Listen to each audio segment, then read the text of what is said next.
শতবর্ষের 1000 বছর সিংহের মতো বাঁচতে চাই 1 সেকেন্ড। এ দেশ বাংলাদেশের জনগণের। আধিপত্যবাদের দূষরদেরকে তাড়া দেখে শত শত আলিম ওলামা বুকের তাজা রক্ত এবং জীবন দিয়ে এই দেশবাসীকে জীবন এনে দিয়েছেন। লড়াই চলবে, থামবো না, চালিয়ে যাব। জনগণের অধিকার আদায় না হওয়া পর্যন্ত জীবন যাবে, কিন্তু মাথা নত করবো না ইনশাআল্লাহ। জুলাইকে সম্মান করব, বুকে ধারণ করব, জুলাইয়ের সাথে বেঈমানি করব না। আর জুলাইয়ের সাথে যারা বেঈমানি করবে তাদেরকে ছাড় দিয়ে কথা বলা হবে না। দেশের জন্য যতবার প্রয়োজন আমিও তোমাদের কাতারে দাঁড়িয়ে বলছি, আমিও যুবক, জীবন দিতেই থাকবো। বিড়ালের মতো বাঁচতে চাই না, শতবর্ষের 1000 বছর সিংহের মতো বাঁচতে চাই 1 সেকেন্ড। এর মাঝে আর কোনো কম্প্রোমাইজ হবে না ইনশাআল্লাহ। আধিপত্যবাদের কোন ষড়যন্ত্র বরদাস্ত করা হবে না। সব কিছুকে ছিন্ন ভিন্ন করে দেওয়া হবে ইনশাআল্লাহ। গণভোটের রায় বাস্তবায়নের দাবিতে আজকের এই বিশাল সমাবেশের সম্মানিত সভাপতি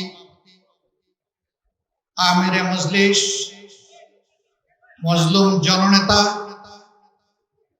আধিপত্যবাদের বিরুদ্ধে উচ্চকিত কণ্ঠ, প্রিয় সহযোদ্ধা জনাব আল্লামা মামুনুল হক, মঞ্চে বসা জাতীয় নাগরিক পার্টির সম্মানিত আহ্বায়ক, সংসদের বিরোধী দলীয় চিফ হুইপ জনাব নাহিদ ইসলাম, রণাঙ্গনের 71-এর রণাঙ্গনের অন্যতম সেনাপতি, বীর মুক্তিযোদ্ধা জনাব ডক্টর কর্নেল ওলি আহমদ বীর বিক্রম সহ জাতীয় নেতৃবৃন্দ, বাংলাদেশ খেলাফত মজলিসের সম্মানিত নেতৃবৃন্দ, প্রিয় দেশবাসী, সাংবাদিক বন্ধুগণ, আজকে যে মঞ্চে আমরা এখানে দাঁড়িয়েছি, এই মঞ্চের সাথে দুইটা জিনিস কখনো যাবে না। একটা আধিপত্যবাদ আর একটা ফেসিবাদ। এই দুইটাকে এই মঞ্চ কখনো কবুল করবে না, বরদাস্ত করবে না। এই মঞ্চে যারা বসে আছেন তারা জাতির স্বার্থে দেশপ্রেম বুকে ধারণ করার কারণে জ্বলে জ্বলে তিলে তিলে তারা প্রমাণ করেছেন, জীবন দেব, অন্যায়ের কাছে মাথা নত করব না। আফসোস, 2006 সালের 28 অক্টোবর যে খুনের রাজনীতি দিয়ে হাত রাঙিয়ে মানুষের রক্ত দিয়ে হাসিনার রাজনীতির নতুন উত্থান হয়েছিল, তাদের হাতে একসময় যারা সকলেই মজলুম ছিলাম, রাজপথে আন্দোলন করেছি, সংগ্রাম করেছি, তাদেরই একটা অংশ আজকে সরকারে যাওয়ার পরে অতীতের সব কিছু ভুলে গিয়েছে।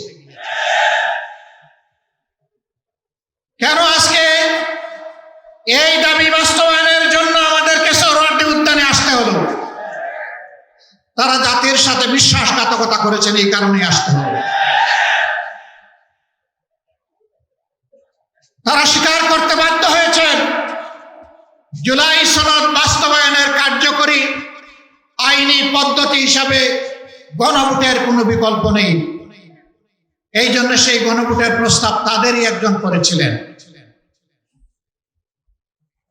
তাদের নেতা নির্বাচনী প্রচার অভিযানে শহীদ আবু সাঈদের স্মৃতিবিজড়িত রংপুরে গিয়ে বলেছিলেন, প্রিয় দেশবাসী, ভোট দিবেন দুটা, একটা দিবেন আমাদের মার্কায়, আরেকটা দিবেন গণভোটে।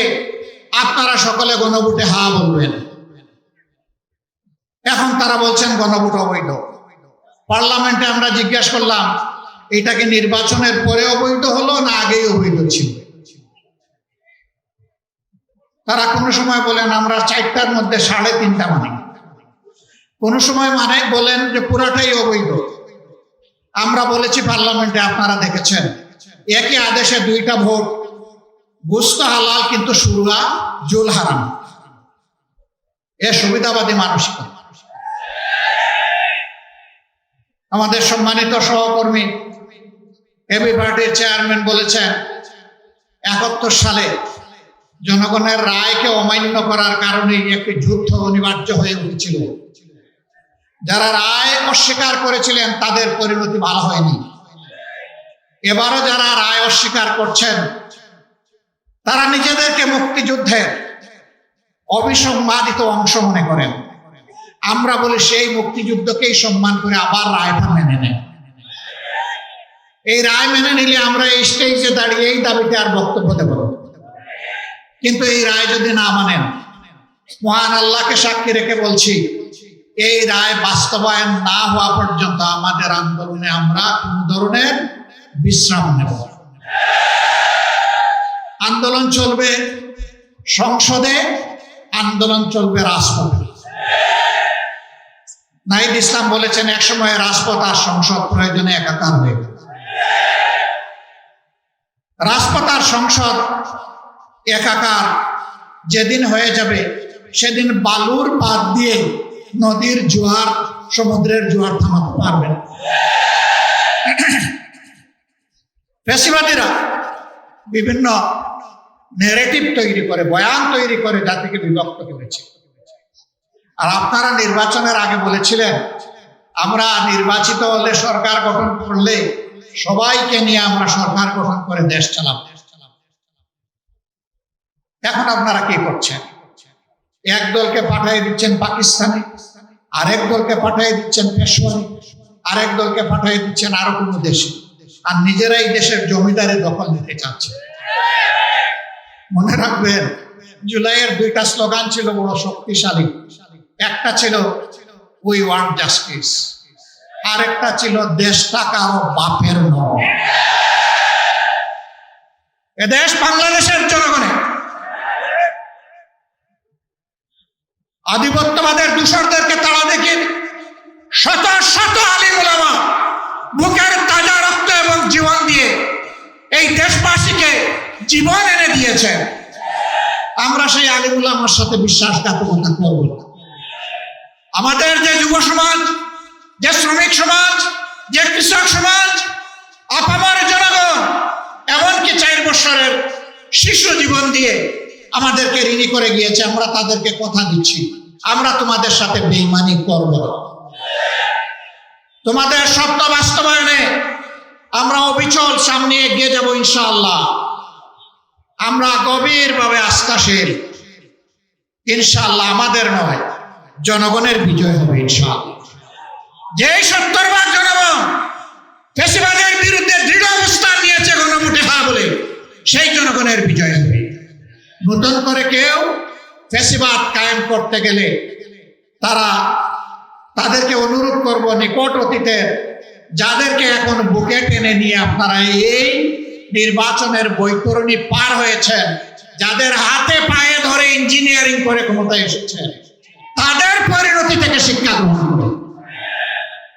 সম্মানিত ভাই ও বন্ধুগণ, তারা সংসদে দাঁড়াইলেই বলেন একটা সুষ্ঠু নির্বাচনের মধ্য দিয়ে গঠিত সরকার।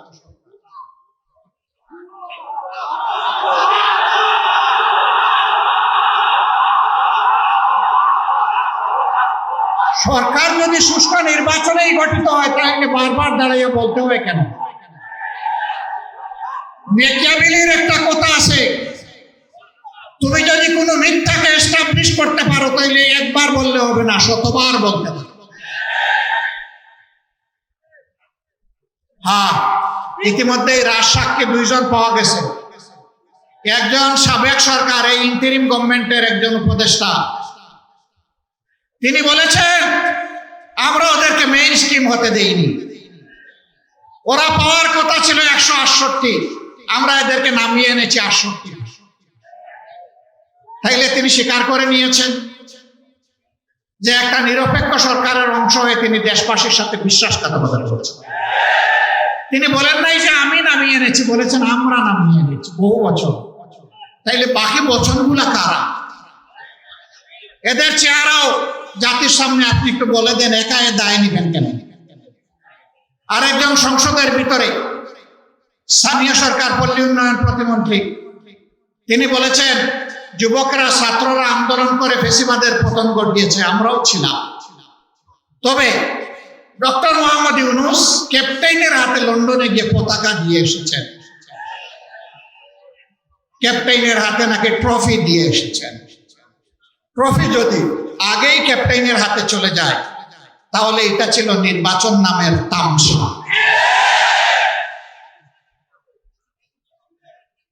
তারা স্বীকার করে নিচ্ছেন মৌলানা মামুনুল হক সংসদে গেলে কি হতো, যা হতো এর ভয়েই তাকে আটকে দেওয়া হয়েছে। কয়দিন, কতদিন আটকাবেন? ইনশাআল্লাহ দেশপ্রেমিকরাই বাংলাদেশ আগামীতে পরিচালনা করবে ইনশাআল্লাহ।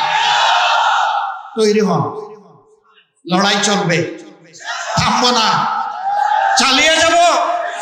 জনগণের অধিকার আদায় না হওয়া পর্যন্ত জীবন যাবে, কিন্তু মাথা নত করবো না ইনশাআল্লাহ।